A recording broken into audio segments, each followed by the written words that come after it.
నారదుడు అంబరీషునితో చెప్పుచున్నాడు. శృతదేవుడు శృతకీర్తితో ఇట్లనెను. యముని మాటలు విని బ్రహ్మ ఈ రకంగా చెప్పాడు. ఓయి, నీవెందుకు విచారిస్తున్నావు? నీవు చేసిన దానిలో ఆశ్చర్యమేముంది? సజ్జనులకు బాధ కలిగినచో దాని వలన ఫలితము జీవితాంతము ఉండును. శ్రీహరి నామాన్ని ఉచ్చరించినంతనే విష్ణులోకాన్ని చేరుదురు. రాజాజ్ఞచే వైశాఖ వ్రతము చేసి శ్రీహరిలోకాన్ని చేరుట్లో ఆశ్చర్యమేమున్నది? గోవిందనామం ఒకసారి పలికినను 100 అశ్వమేధ యాగాలు అనంతరము అవభృత స్నానము చేసినంత పుణ్యము వచ్చును. ఎన్ని యజ్ఞములు చేసిన వారైనను పుణ్య ఫలములను అనుభవించి మరలా జన్మకు తప్పదు. కానీ శ్రీహరికి నమస్కరించినచో పునర్జన్మ ఉండదు. శ్రీహరి నామము ఉచ్చరించిన వాడు కురుక్షేత్రమునకు పోనక్కరలేదు. సరస్వతీ మున్నకు తీర్థముల యందు స్నానం చేయక్కరలేదు. చేయరాని పనులు చేసిన వారెన్ను, ఎంత పాపము చేసిన వారెన్ను మరణకాలమున విష్ణువు స్మరించో శ్రీహరి పదము చేరుతారు. తినరానిది తిన్నవారును శ్రీహరిని స్మరించించో పాపాన్ని పోగొట్టుకుంటారు, విష్ణు సాహిత్యాన్ని పొందుతారు. ఇటు శ్రీ మహావిష్ణువుకి ఇష్టమైనది వైశాఖ మాసము. వైశాఖ ధర్మాలని విన్నచో సర్వ పాపాలు కూడా హరిస్తాయి. విష్ణు ప్రియమైనటువంటి వైశాఖ వ్రతం ఆచరించిన వారు శ్రీహరి పదము చేరుట్లో ఆశ్చర్యమేమున్నది? మనలందరినీ సృష్టించిన సర్వ జగన్నాథుడు శ్రీ మహావిష్ణువు అట్టివాణిని సేవించిన వారు విష్ణులోకం చేరటంలో ఆశ్చర్యమేముంది? కీర్తిమంతుడు శ్రీహరి భక్తుడు.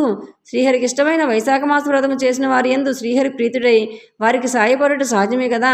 యమధర్మరాజా, శ్రీహరి భక్తులకు ఆ రాజును శిక్షింపగల శక్తి నాకు లేదు.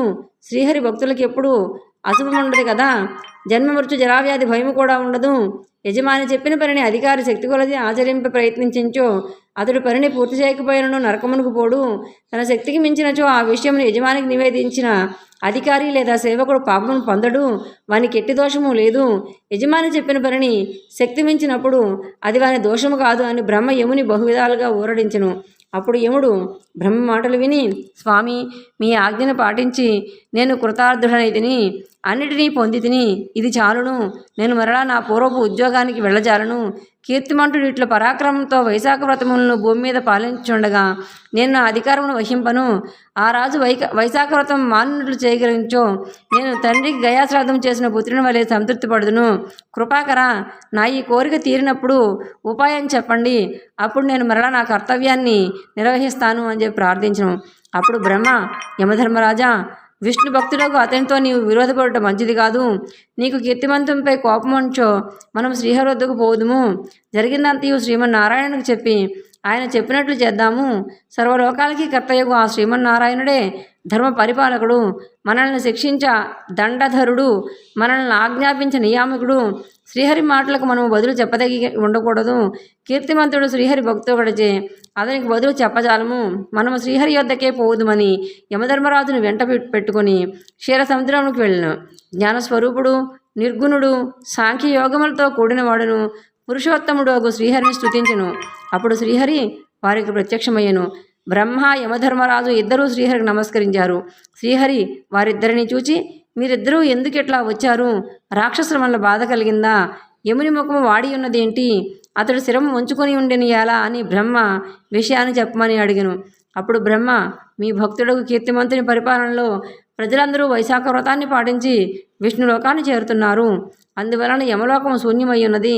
అందుచే ఇతడు దుఃఖపడుచున్నాడు. ఆ దుఃఖమును ఆపుకొనలేక కర్తవ్య పరాయణుడు యముడు కీర్తిమంతునిపైకి దండెత్తి వెళ్ళను. తొదకు యమదండము కూడా ప్రయోగించను.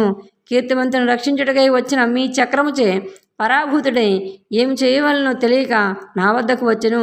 నేను ఏమి చేయదును? స్వామి, నీ భక్తులను శిక్షించుటకు మేము చాలము. అందువలన మేము నీ శరణు కోరి వచ్చితిమి. దయ ఉంచి నీ భక్తిని శిక్షించి ఆత్మీయుడై యముని కాపాడుము అని చెప్పి బ్రహ్మ చెప్పెను. శ్రీ మహావిష్ణువు ఆ మాటలు విని నవ్వి యముని బ్రహ్మని చూచి ఇట్లని, నేను లక్ష్మీదేవినైనను నా ప్రాణమును, దేహమును, శ్రీవత్సమును, కౌస్తుభమును, వైజయంతి మాలను, శ్వేతద్వీపమును, వైకుంఠమును, క్షీరసాగరమును, శేషుని, గరుత్మంతుని దేనినైనా విడిసను గాని నా భక్తుని మాత్రము విడువను. సమస్త భోగములను, జీవితములను విడిచి నాయందే ఆధారపడి ఉన్న ఉత్తమ భక్తుని ఎట్లా విడుస్తాను? యమధర్మరాజా, నీ దుఃఖము పోవడానికి ఉపాయం కల్పింపగలను. నేను కీర్తిమంత మహారాజునకు సంతుష్టుడనై 10,000 సంవత్సరాల ఆయుర్దాయాన్నిచ్చితిని. ఇప్పటికి 8,000 సంవత్సరాలు గడిచినవి. ఆ తరువాత వేణుడను దుర్మార్గుడు రాజు కాగలడు. అతడు నాకిష్టము లేక వేదోక్తములు సదాచారములు నశింపజేయును, పెక్కు దురాచారములను ఆచరణలో ఉంచును. అప్పుడు వైశాఖ మాస ధర్మములు ఆచరించి వారు లేక లోపించును. ఆ వేణుడు తాను చేసిన పాపబలము నశించును. అడవిమడ నేను పృథువను పేరున జన్మించి ధర్మ సంస్థాపన చేయుదును. అప్పుడు మరలా వైశాఖ ధర్మమును లోకమును వర్తింపజేయగలను. అప్పుడు నాకు భక్తుడైన వాడు నన్నే ప్రాణం కంటే మిన్నగా నమ్మి వ్యామోహమును విడిచి వైశాఖ ధర్మమును తప్పక పాటించును. కానీ అట్టివాడు 1000 మందిలో ఒకడే ఉంటాడు. అనంత సంఖ్యల్లో జనులు కొలతమంది మాత్రమే నా ఈ వైశాఖ ధర్మం ఎరిగి పాటింతురు. మిగిలిన వారు అట్లుగాక కామవశులయ్యుందురు. యమధర్మరాజా, అప్పుడు నీకు కావలసినంత పని ఉంటుంది, విచారపడకు.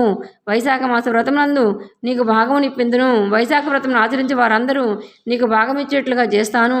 యుద్ధంలో నిన్ను గెలిచిన నీకు ఇవ్వాల్సిన భాగమును రాకుండా చేసిన కీర్తిమంతుడి నుండి నీకు భాగం వచ్చేట్లుగా చేస్తాను.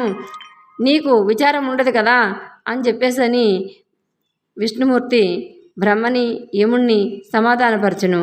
ఈ రకంగా శ్రీహరి వైశాఖ ధర్మాన్ని ఆచరించేవారు యమునికి కూడా భాగం ఇచ్చేట్లుగా చేస్తాను. అనగా వైశాఖ ధర్మం ఆచరించేవారు యమునికి కూడా భాగం ఇచ్చేట్లుగా చేస్తాను. అంటే వైశాఖ వ్రతం చేసే భక్తులు తానును భాగం ఇచ్చినట్టు చేస్తాను. కాబట్టి ఇందువల్ల యమధర్మరాజు మనస్సు కూడా ఊరట కలుగుతుందని చెప్పేసని శ్రీహరి వైశాఖ వ్రతాన్ని ఆచరించేవారు ప్రతిదినము స్నానం చేసి నీకు అర్ఘ్యాన్ని ఇస్తారు. వైశాఖ వ్రతం విడిచిన వాడు జలపూర్ణమైన కలశాన్ని పెరుగన్నాన్ని నీకు సమర్పిస్తారు.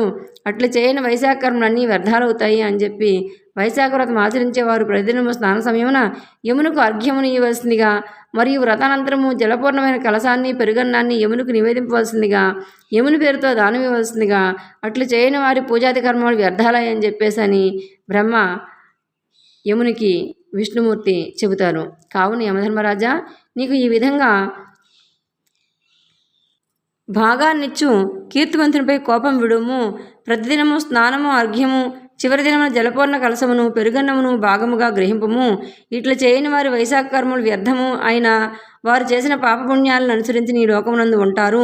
ధర్మాధర్మను నిర్ణయించి నిన్ను విడిచి నన్ను మాత్రమే సేవించు నా భక్తులను నా ఆజ్ఞానుసారము శిక్షింపుము. వైశాఖ వ్రతము నీకు అర్ఘ్యము నీయని వారిని విఘ్నములు కలిగించి నీ శిక్షింపుము. కీర్తిమంతుడు నీకు భాగం ఇచ్చేట్లుగా సునందుని వానికి అడుగు పంపుదును. సునందుడు నా మాటగా కీర్తిమంతుడికి చెప్పి నీకు భాగం ఇప్పించునని పలికి శ్రీహరి యమధర్మరాజు అతడు ఉండగానే సునందుని కీర్తిమంతుని కడుగు పంపెను. సునందుడు కీర్తిమంతునకు శ్రీహరి సందేశమును చెప్పి కీర్తిమంతుని అంగీకారం కొని శ్రీహరి కడుగు వచ్చి ఈ విషయం చెప్పను.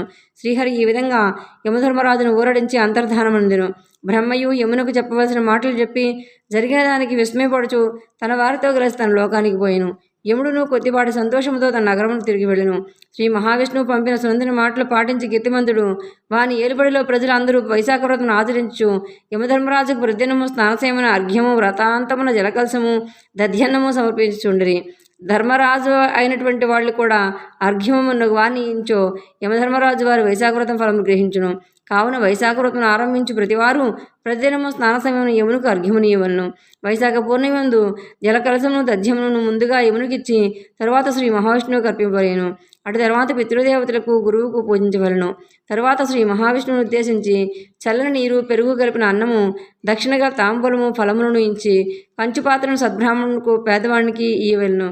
బ్రాహ్మణుని తన శక్తి తగినట్లుగా గౌరవించి శ్రీహరిని సంతసింపజేయవలను అని చెప్పేసని వైశాఖ వ్రతం ఆచరించే వారిలో భక్తిపూర్ణత ముఖ్యము, పరధర్మములను పాటించినప్పుడు యథాశక్తిగా ఆచరించడం మరింత ముఖ్యము అని చెప్పేసని వైశాఖ మాస వ్రతముల గురించి ఈ రకంగా 18వ అధ్యాయంలోనూ తెలియజేసెను. సర్వే జనా సుఖినో భవంతు.